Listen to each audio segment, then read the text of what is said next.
তাহলে এই নক্ষত্রদের বৈশিষ্ট্য এটা আমাদের জানা দরকার। সত্যি কথা বলতে নক্ষত্রদের প্রত্যেকটি চরণের বৈশিষ্ট্য সেটা কিন্তু আমাদের জানা দরকার। কর্কট রাশি পুনর্বসু নক্ষত্রের মানুষদের কনফিডেন্স লেভেল এটা যদি একটু বাড়িয়ে তোলা যায় তাহলে কিন্তু তাদের শ্রেষ্ঠত্ব অস্বীকার করা মুশকিল। যা কিছুই তারা অর্জন করুন না কেন সেটাকে সবার মধ্যে ডিস্ট্রিবিউট করার টেন্ডেন্সি এই মানুষগুলির মধ্যে আমরা দেখতে পাই। পুষ্যা নক্ষত্রের মানুষগুলির স্পিরিচুয়ালিজম কিন্তু একটু ডিফারেন্ট। এরা অনেক সময় পূর্বজন্ম সম্পর্কে তথ্য রাখতে পারেন এবং সেই তথ্য তারা কিন্তু সংগ্রহ করে থাকেন। তারা ভীষণভাবে বুদ্ধিমান হয়ে থাকেন। তারা ধূর্ত নয়, কিন্তু তারা ভীষণ বুদ্ধিমান। নিজের স্বার্থ চিন্তা এবং সামাজিক দায়বদ্ধতা এটিকে তারা ভীষণভাবে রূপায়িত করতে পছন্দ করেন। তাদের স্বার্থ চিন্তার মধ্যেও সামাজিকতার একটা বোধ সেটা লুকিয়ে থাকতে দেখতে পাওয়া যায়। পুষ্যা নক্ষত্রের মানুষদের মতো এরাও কিন্তু পূর্বজন্মের অর্জিত জ্ঞানকে রূপায়িত করার ক্ষমতা সম্পন্ন হয়ে থাকেন। খেয়াল রাখতে হবে, পুনর্বসু যেমন পড়তে ভালোবাসেন, পুষ্যা কিন্তু ভালোবাসেন ভাবতে। পুষ্যা নক্ষত্রের মানুষদের মধ্যে ক্ষমা করবার ক্ষমতা, তিতিক্ষা এটা কিন্তু ভীষণভাবে প্রকট।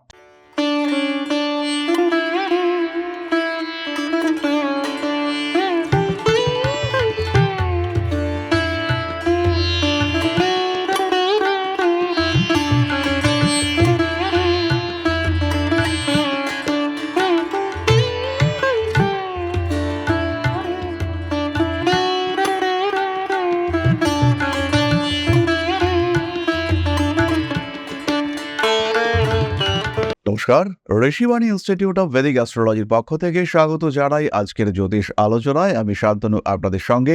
আলোচ্য বিষয় বিশুদ্ধ জ্যোতিষ। আমরা আলোচনা করব কর্কট রাশি এবং তার বৈশিষ্ট্য সম্পর্কে। ইতিমধ্যেই বারবার এই বৈশিষ্ট্যগুলি সম্পর্কে আমরা আলোচনা করেছি, কিন্তু আজকের আলোচনা সম্পূর্ণ আলাদা।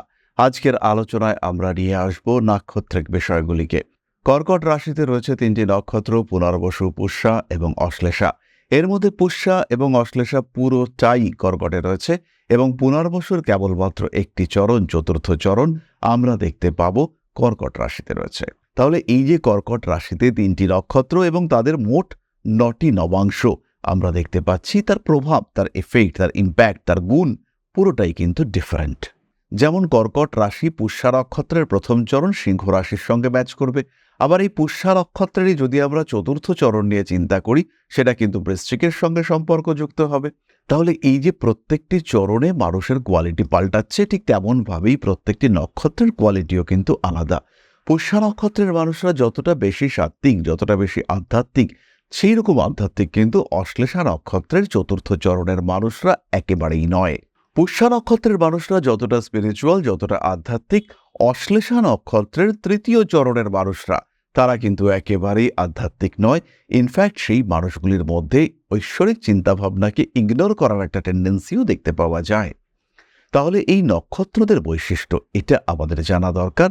সত্যি কথা বলতে নক্ষত্রদের প্রত্যেকটি চরণের বৈশিষ্ট্য সেটা কিন্তু আমাদের জানা দরকার। যাই হোক না কেন, আজকে আমরা কর্কট রাশি এবং তার ইন্ডিভিজুয়াল নক্ষত্রগুলি নিয়ে আলোচনা করব। তাহলে প্রথমেই আমরা চলে আসি কর্কট রাশি পুনর্বসু নক্ষত্রের মানুষদের কথায়।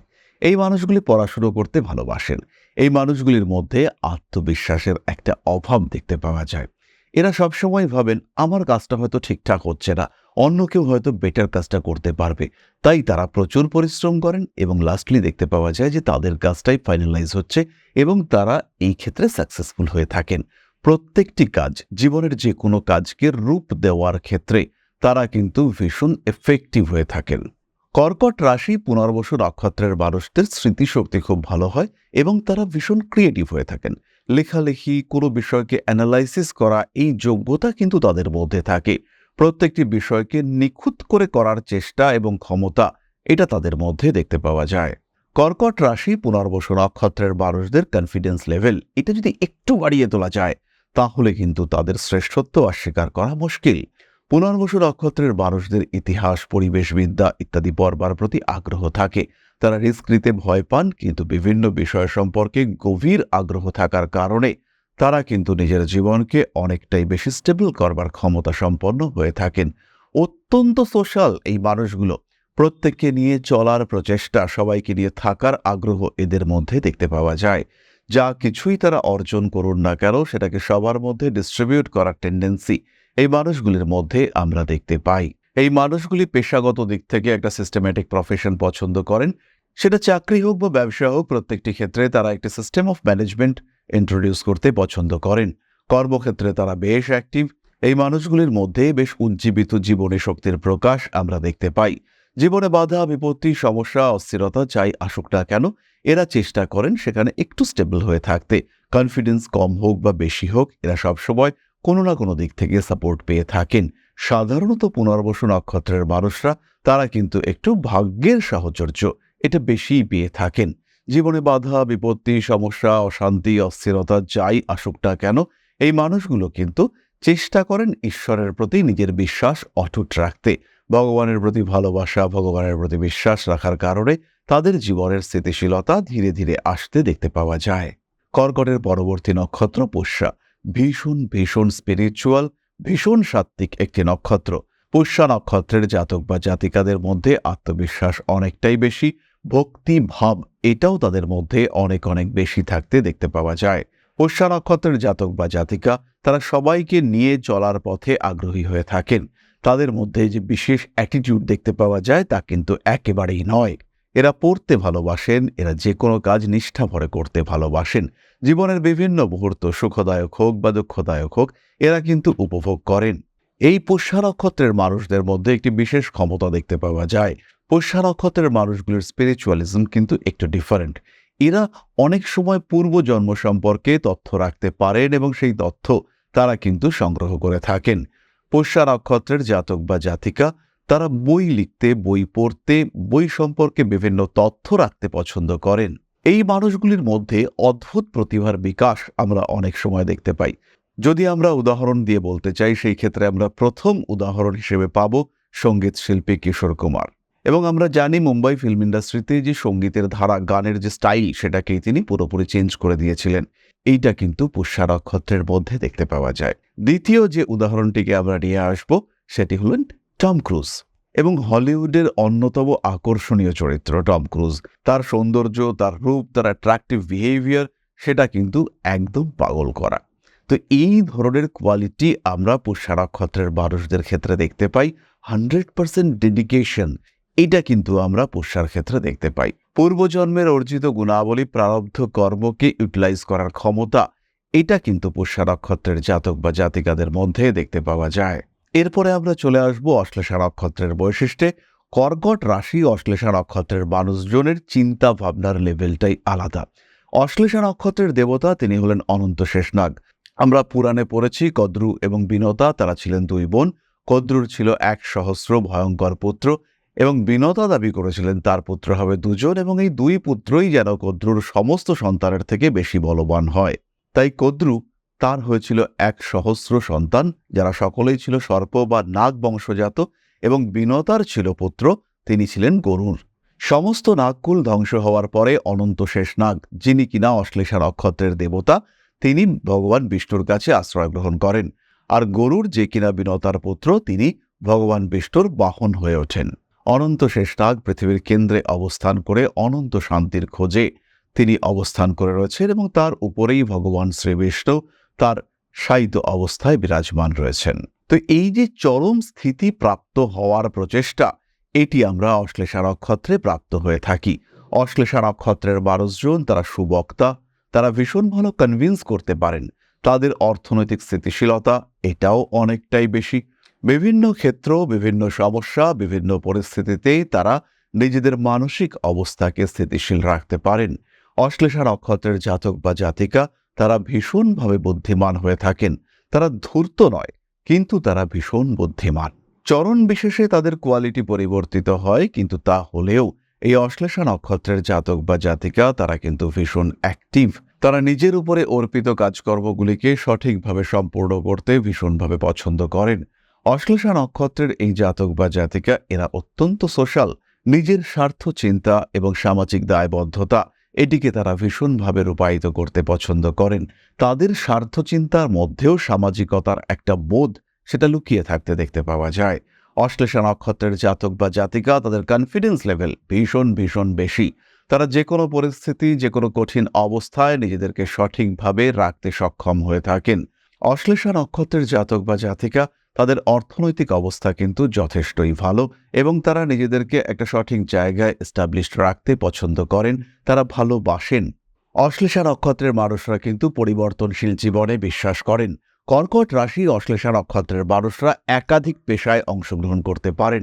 অশ্লেষা নক্ষত্রের মানুষরা জ্যোতিষ চর্চা, স্পিরিচুয়াল অ্যাক্টিভিটিসের ক্ষেত্রে ভীষণ ভালো হয়ে থাকেন এবং তাদের প্র্যাকটিক্যাল সেন্স এটা অনেকটাই বেশি হয়ে থাকে।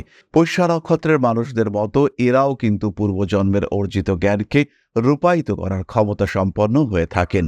অবশিষ্ট গ্রহ অবস্থান যদি স্ট্রং থাকে, সেই ক্ষেত্রে অশ্লেষা নক্ষত্রের মানুষরাও কিন্তু উচ্চতার চরম শিখরে পৌঁছতে পারেন। এদের মধ্যে রাজনৈতিক জ্ঞান চরম মাত্রায় দেখতে পাওয়া যায়। ভাগ্যকে পরীক্ষা করবার চেষ্টা এদের মধ্যে কিন্তু রয়েছে। এরা ম্যানেজমেন্টের ক্ষেত্রে ভীষণভাবে এফিশিয়েন্ট। যে কোনো জায়গা, যে কোনো ক্ষেত্র, যে কোনো অবস্থায় এরা কিন্তু একটা সঠিক ক্ষেত্র, সঠিক জায়গা তৈরি করতে পারেন। জীবনের বাধা বিপত্তি যাই আসুক না কেন, লড়াই করার মেন্টালিটি এদের মধ্যে থাকে। কোনো না কোনো একটা পথ এরা কিন্তু ঠিক খুঁজে বার করতে পারেন। অশ্লেষা নক্ষত্রে জাত বহু সেলিব্রিটিকেও কিন্তু আমরা পাই। এদের মধ্যে রয়েছেন কুইন এলিজাবেথ, এদের মধ্যে রয়েছেন জওহরলাল নেহেরু, এদের মধ্যে রয়েছেন ডক্টর মনমোহন সিং। এই ধরনের মানুষদের সঙ্গে সঙ্গে বহু শিল্পী সত্তা, তাদেরকেও কিন্তু আমরা অশ্লেষা নক্ষত্রে প্রাপ্ত হয়ে থাকি, যাদের মধ্যে অন্যতম হলেন শচীন দেব বর্মন। তিনিও কিন্তু ছিলেন অশ্লেষা নক্ষত্রের একজন জাতক। সুতরাং কর্কট রাশি এবং তার ৩ নক্ষত্র এই সম্পর্কে আমরা আলোচনা করলাম। সামান্য তফাৎ থাকলেও প্রত্যেকের সঙ্গে প্রত্যেকের কিন্তু একটা অদ্ভুত সামঞ্জস্য রয়েছে। খেয়াল রাখতে হবে, পুনর্বসু যেমন পড়তে ভালোবাসেন, পুষ্যা কিন্তু ভালোবাসেন ভাবতে। অশ্লেষা নিজের ভাবনাকে বাস্তবায়িত করার চিন্তা করেন।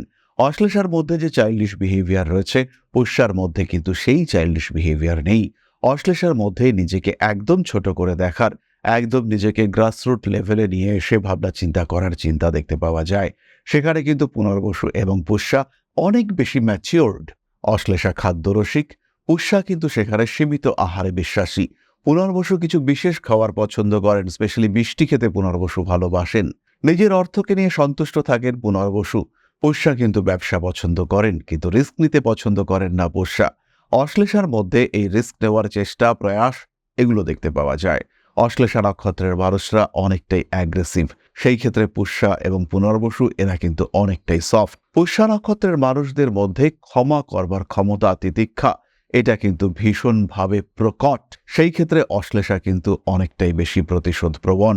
পুষ্যার স্থিতিশীলতার অভাব আমরা অশ্লেষার মধ্যে দেখতে পাই। পুনর্বসু কিন্তু আবার তুলনামূলকভাবে স্থিতিশীল। জীবনে পরিবর্তনকে অ্যাকসেপ্ট করতে পারেন অশ্লেষা, নতুন করে জীবন শুরু করতে পারেন অশ্লেষা। ঘাত প্রতিঘাত, বাধা বিপত্তি এগুলো অশ্লেষার জীবনের অঙ্গ। পুষ্যা কিংবা পুনর্বসু এত ঘাত প্রতিঘাত সহ্য করতে পারেন না।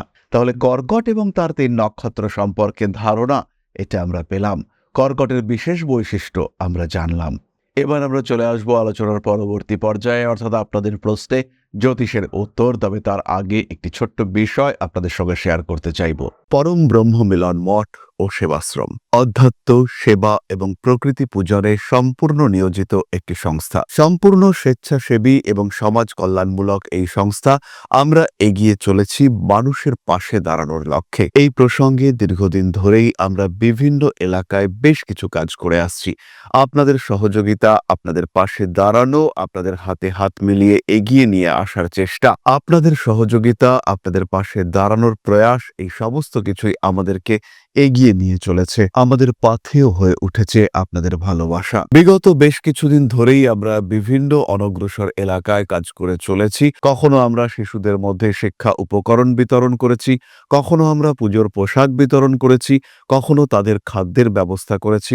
আমরা কন্টিনিউয়াসলি তাদের পড়াশোনার জন্য 2টি ফ্রি কোচিং সেন্টার শুরু করেছি। তাদের মধ্যে ক্রিয়েটিভ অ্যাক্টিভিটিগুলিকে জাগ্রত করবার জন্য সম্পূর্ণ বিনামূল্য একটি নৃত্য শিক্ষা প্রশিক্ষণের ব্যবস্থা, সেটা আমরা করতে সক্ষম হয়েছি। এবং এই প্রত্যেকটি পদক্ষেপেই আমরা পেয়েছি আপনাদের সঙ্গ, আমরা পেয়েছি আপনাদের সহযোগিতা, আমরা পেয়েছি আপনাদের ভালোবাসা। আমরা শীতকালে কম্বল বিতরণ করেছি, আমরা মায়েদের মধ্যে খাদ্য উপকরণ, পুষ্টি উপকরণ বিতরণ করেছি, আমরা বিতরণ করেছি ডেঙ্গুর সময় প্রচুর মশারি। এই প্রত্যেকটি কাজেই আপনারা ছিলেন আমাদের পাশে। বর্তমানে মানুষের ভালোবাসায় আমরা ধীরে ধীরে আরেকটু বড় হয়ে উঠছি। এই অবস্থায় বর্তমান পরিস্থিতিতে এই কাজগুলিকে আরো এগিয়ে নিয়ে যাওয়ার জন্য, সুষ্ঠুভাবে করবার জন্য প্রয়োজন একটি পরিকাঠামো। তাই আমরা চিন্তা ভাবনা করছি একটি আশ্রম ফরমেশনের, এবং এর জন্য প্রয়োজন জমি, এর জন্য প্রয়োজন পরিকাঠামো। তাই যারা আমাদের সাবস্ক্রাইবার রয়েছেন, যারা আমাদের ভিউয়ার রয়েছেন, যারা আমাদের ফলোয়ার রয়েছেন,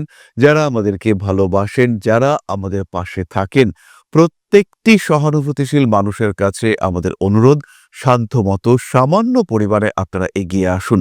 বিন্দু বিন্দুতে সম্পূর্ণ হবে সিন্ধুর গঠন, তৈরি হবে পরম ব্রহ্মমিলন মঠ ও সেবাশ্রমের পরিকাঠামো। তাই যারা বিভিন্ন সময় বিভিন্ন অবস্থায় মানুষের পাশে গিয়ে দাঁড়ান, যারা প্রকৃতিকে ভালোবাসেন, যারা জীবনকে এগিয়ে নিয়ে যাওয়ার পথে অন্যকে সাহায্য করতে পছন্দ করেন, সেরকম প্রত্যেকটি মানুষের কাছে আমাদের সাধারণ অনুরোধ, আমাদের এই মহৎ উদ্দেশ্যকে সফল করে তুলবার জন্য যতটুকু সম্ভব, যতটুকু সাধ্য, অবশ্যই এগিয়ে আসুন, বাড়িয়ে দিন সামান্য সহযোগিতার হাত। অধ্যাত্ম, সেবা এবং প্রকৃতি পূজনের এই মহান কর্মে, মহান ব্রতে ব্রতী হয়েছি আমরা। আমাদের সঙ্গে হাতে হাত মিলিয়ে আপনারাও যতটুকু সম্ভব এগিয়ে আসুন। সবার প্রচেষ্টায় এই বিরাট কর্মযজ্ঞ সাফল্যমণ্ডিত হবে। সবাইকে জানাই অগ্রিম ধন্যবাদ। আমরা জানি আপনাদের সহযোগিতা আমরা পাবো। বেশ কিছুদিন ধরেই বহু মানুষ আমাদেরকে সাহায্য করে চলেছেন, কারণ আমাদের ইন্ডিভিজুয়াল সামর্থ্য অতি ক্ষুদ্র, তার মাধ্যমে এই মহৎ কার্যগুলিকে সম্পূর্ণ করা সম্ভব নয়। তাই প্রত্যেকের ছোট্ট ছোট্ট সহযোগিতার হাত আমাদেরকে এগিয়ে নিয়ে চলেছে। আমরা এগিয়ে চলেছি সাফল্যের লক্ষ্যে। আপনাদের ভালোবাসা এভাবেই আমাদের পাশে থাক, আমরা সফল হবই। চলে আসি আমরা আপনাদের প্রশ্নোত্তর পর্যায়ে। প্রশ্ন করেছেন অমৃতা দাস, মীন রাশির রেবতী নক্ষত্র, দেবগণ, জন্ম 5/2/1995, সময় সকাল 3:15 আগরতলা। একটু বলবেন দাদা কেমন যাবে? আমরা ধরে নিই 2025 সম্পর্কে অমৃতার প্রশ্ন রয়েছে। অর্থনৈতিক দিক থেকে ডেভেলপমেন্ট রয়েছে, প্রফেশনাল ফিল্ডে উন্নতি দেখতে পাওয়া যাবে, কিন্তু পার্সোনাল লাইফ, রিলেশনশিপ, সেখানে কিন্তু আমরা ডিস্টারবেন্সেস দেখতে পাবো। খরচ কিছু কিছু ক্ষেত্রে বাড়লেও তার এগেইনস্টে আর্নিংও বাড়তে দেখতে পাওয়া যাবে। কিছু ছোট ছোট ইলেকট্রনিক জিনিসপত্র নষ্ট হতে পারে। অমৃতা, এই সময় পেশাদারি মানসিকতা আর একটু বাড়িয়ে তোলার চেষ্টা করতে হবে। কম্পিটিশন, এটা কিন্তু তোমাকে ফেস করতে হবে। মানসিক দিক থেকে চাপ থাকলেও আলটিমেটলি সেই চাপকে অপসারণ করে তুমি তোমার নিজের জীবনে প্রতিষ্ঠিত হতে পারবে। এই ক্ষেত্রে নিজের উপরে ভরসা, আত্মবিশ্বাস রাখতে হবে। ফাইন্যান্সিয়াল সেক্টরটা কিন্তু যথেষ্টই ভালো রয়েছে। প্রয়োজন হলে অবশ্যই তুমি একবার জ্যোতিষ পরামর্শ গ্রহণ করতে পারো। তাহলে আজকের আলোচনা আমরা আর দীর্ঘায়িত করব না। সবাই সুস্থ থাকুন, ভালো থাকুন। মা শ্রী শ্রী আদিশক্তির আশীর্বাদে আপনাদের জীবন আরো আরো আরো সমৃদ্ধ হয়ে উঠুক। জয় মা আদিশক্তি। নমস্কার।